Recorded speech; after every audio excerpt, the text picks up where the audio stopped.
Don't look away. Don't blink. And whatever you do, don't try this at your school. Because what started as a normal spring picnic turned into the day an entire school lost its mind in rage, all because a group of bullies crossed one line they were warned never to cross. This is the story of Ethan Carter, a quiet kid with nothing to lose, and the moment the bullies thought they had finally won. Before we begin, make sure you subscribe to the channel, because stories like this don't just entertain you, they stay with you. Ethan Carter never liked school picnics. Everyone else treated them like a holiday, a break from rules, a day where teachers pretended not to see what was really happening. To Ethan, picnics were dangerous. They were wide open spaces with no corners to hide in, no quiet hallways to disappear down, and no bells to end the misery early. Still, when North Ridge High announced its annual spring picnic at Lakewood Park, Ethan showed up like he always did, head down, backpack slung over one shoulder, hoping to be invisible. North Ridge High was one of those schools that looked perfect from the outside. Fresh banners in school colors, smiling faces on the website, trophies in glass cases by the front office. Parents loved it, colleges respected it, but inside, there was an unspoken hierarchy that everyone understood. At the top were the athletes, loud and confident, backed by parents with influence. Below them were the popular kids who knew how to laugh at the right jokes. And at the bottom were people like Ethan.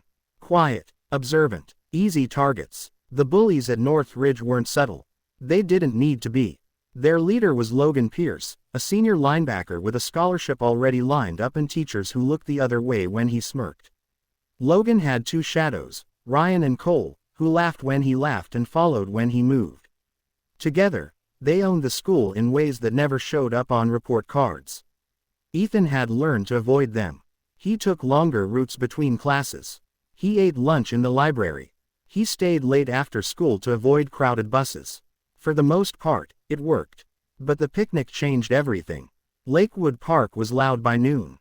Music blasted from portable speakers. Teachers stood in clusters pretending to supervise. Students spread blankets, tossed footballs, and took selfies by the lake. The smell of grilled food hung in the air. Ethan sat alone at a picnic table near the trees, unwrapping a sandwich his mom had made that morning. He watched people, not because he wanted to be part of them, but because watching was safer than guessing. That was when he saw Logan looking at him. It wasn't obvious at first. Logan was laughing with his friends, shoving Ryan playfully, soaking in attention. But then his eyes flicked toward Ethan, and a slow smile crept across his face. Ethan felt it in his stomach before anything happened. That familiar warning. He lowered his head, hoping it would pass. It didn't. Logan said something to Ryan and Cole. They all looked at Ethan. They started walking. People noticed. Conversations dipped. A few students glanced over, then looked away quickly, the way people do when they don't want to get involved. Teachers were nearby, but not close enough. Not paying enough attention. Logan stopped at Ethan's table and kicked the bench with his foot. The sound echoed louder than it should have. "Mind if we sit?" Logan said, even though he didn't wait for an answer. Ryan grabbed Ethan's backpack and dropped it on the ground. Cole leaned against the table, blocking Ethan's path.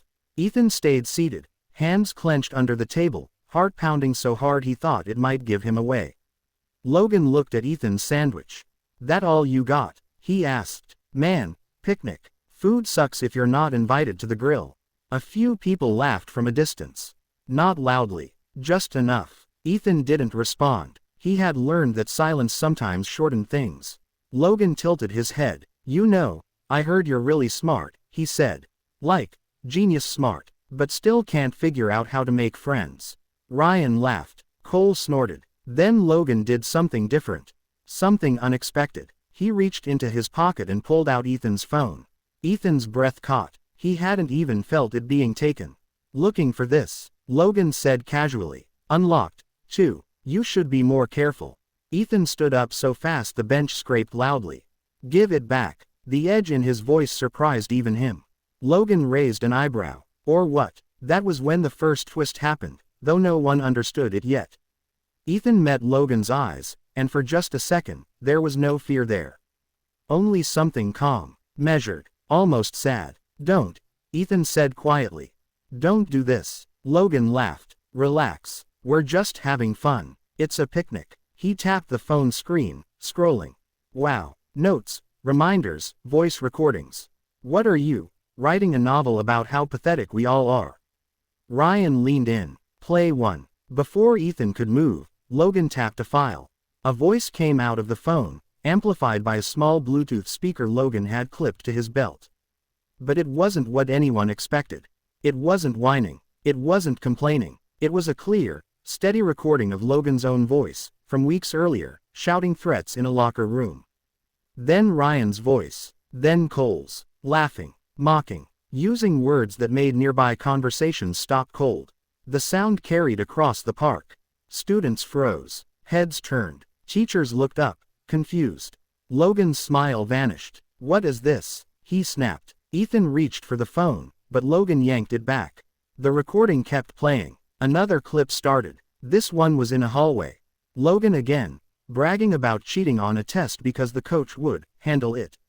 Another clip. A threat made to a freshman. Another. A slur shouted after a game. People started whispering. A teacher began walking over. Logan slammed the phone off. His face was red now, not amused. You think this is funny? He growled. You think you're smart? Ethan swallowed. His hands were shaking, but his voice stayed steady. I told you not to. Logan stepped closer, chest puffed out. You're dead. And that's when the bullies made their biggest mistake. Logan grabbed the phone again, raised it high, and hurled it toward the lake. The splash was loud, final. For a moment, everything went quiet. Then Ethan spoke, loud enough for everyone nearby to hear. That phone was backed up, he said. And it's not the only copy. Logan froze. Ryan laughed nervously. He's bluffing. Ethan shook his head. I sent everything to the school email system this morning. Scheduled. It goes out in 10 minutes. Every student, every teacher, administration, parents. A ripple went through the crowd. A teacher broke into a run. Logan's confidence cracked. You're lying. Ethan looked around at the faces watching now. Not just students, coaches, teachers. Phones held up, recording. I warned you, Ethan said. Don't do this. The next 10 minutes felt like an hour. Administrators arrived. Teachers separated people. Logan tried to laugh it off, but sweat beaded on his forehead. Students whispered, checked their phones, waited. Then, all at once, phones buzzed. Gasps followed. People opened emails. Videos played. Recordings spread like wildfire. Screens showed proof no one could deny. The picnic exploded into chaos.